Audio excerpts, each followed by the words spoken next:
मरने से पहले ही निर्धारित हो चुका है सबका अगला जन्म। गरुड़ पुराण से जाने किस रूप में होगा आपका पुनर्जन्म। गरुड़ पुराण मृत्यु के बाद अगला जन्म किसी न किसी रूप में होता है। आपका अगला जन्म किस रूप में होना है यह पहले ही निर्धारित हो चुका है और इसका निर्धारण आपने स्वयं अपने कर्मों के आधार पर किया है। धर्म शास्त्रों के अनुसार इस संसार में मनुष्य योनि में हमारा जन्म हमारे कर्मों के आधार पर ही हुआ है और हमारा अगला जन्म भी कर्मों के आधार पर ही होगा। गरुड़ पुराण के अनुसार व्यक्ति के अच्छे या बुरे कर्मों के आधार पर उसका अगला जन्म होता है। मृत्यु को लेकर गीता में भगवान श्री कृष्ण कहते हैं कि जन्म और मृत्यु जीवन का ऐसा चक्र है जिससे हर किसी को गुजरना पड़ता है। इसलिए संसार में जिसने जन्म लिया है उसकी मृत्यु भी निश्चित है और यह अटल सत्य है। गीता में यह भी कहा गया है कि मृत्यु के बाद केवल शरीर नष्ट होता है, आत्मा नहीं। आत्मा पुराने शरीर को छोड़कर नए शरीर को धारण करती है। गरुड़ पुराण में कुल 84 लाख योनियों के बारे में बताया गया है। इसमें मनुष्य योनि को सबसे श्रेष्ठ योनि माना गया है। गरुड़ पुराण में कर्मों के आधार पर जन्म लेने वाले योनि के बारे में बताया गया है, यानी मृत्यु के बाद आपका जन्म किस योनि में होगा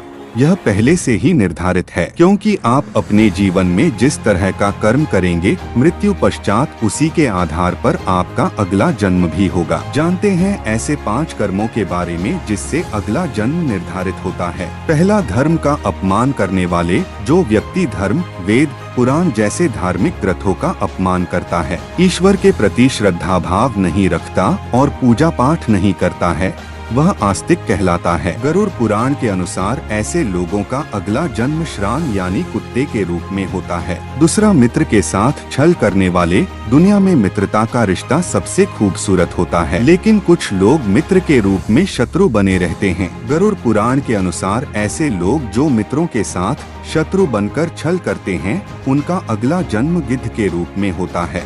तीसरा, लोगों को मूर्ख बनाने वाले। कुछ लोग चालाक और होशियार होते हैं। अपनी चालाकी से जो लोग दूसरों को मूर्ख बनाकर उनका लाभ उठा लेते हैं या काम निकलवा लेते हैं, ऐसे लोगों को मरने के बाद नरक में स्थान मिलता है। साथ ही ऐसे लोग अगले जन्म में उल्लू के रूप में जन्म लेते हैं। चौथा, गाली गलौज करने वाले। कहा जाता है कि कंठ में माँ सरस्वती वास करती हैं, इसलिए जिन लोगों की वाणी में मधुरता नहीं होती और जो दूसरों को बुरा भला कहते हैं या हमेशा गाली गलौज करते हैं उनका अगल जन्म बकरे के रूप में होता है। अगर वीडियो अच्छा लगे तो धर्म पंच टीवी को जरूर सब्सक्राइब करें। धन्यवाद। मिलते हैं अगले वीडियो में।